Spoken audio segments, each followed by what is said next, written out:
இந்தியாவின் number 1 masala brand ஆச்சி மசாலா வழங்கும் மணிச் செய்திகள். இணைந்து வழங்குபவர்கள் அரசன் சோப். ரொம்ப நல்ல சோப்.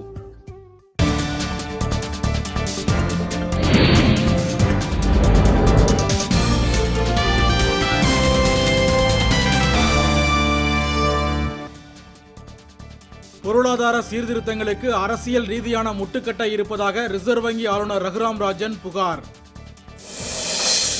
பீகாரில் லாலு பிரசாத்துடன் மோதல் ஏற்பட்டுள்ளதால் நிதிஷ்குமார் அரசு விரைவில் கவிழும் என ராம்விலாஸ் பாஸ்வான் கருத்து. பிரதமர் மோடி ஒருநபர் ஆட்சி நடத்துவதாக கூறுவது ஆதாரமற்ற புகார் என பிரகாஷ் ஜவடேகர் மறுப்பு.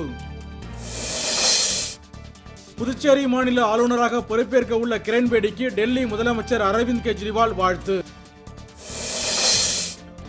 தேனி அருகே அரசு பேருந்து மோதியதில் இருசக்கர ஊர்தியில் சென்ற 2 பேர் உயிரிழப்பு. ஆந்திர மாநிலம் ரேணிகுண்டாவில் நெகிழி தொழிற்சாலையில் தீ விபத்து. 3 கோடி ரூபாய் மதிப்பிலான பொருட்கள் சேதம். அருணாச்சல பிரதேசத்தில் உயிரிழந்த வீரரின் உடல் கிருஷ்ணகிரி வருகை. ராணுவ மரியாதையுடன் இறுதிச் சடங்கு. தமிழகத்தில் 11 நகரங்களில் 100 டிகிரி ஃபாரன்ஹீட்டை தாண்டி சுட்டெரித்த வெயிலால் மக்கள் கடும் அவதி. வந்தவாசி அருகே கிணற்றில் குளிக்கும் போது நீரில் மூழ்கி உயிரிழந்த சிறுவன் உடல் மீட்பு. ஐபிஎல் மட்டைப்பந்து போட்டி. ஐதராபாத் அணிக்கு எதிரான ஆட்டத்தில் கொல்கத்தா வெற்றி.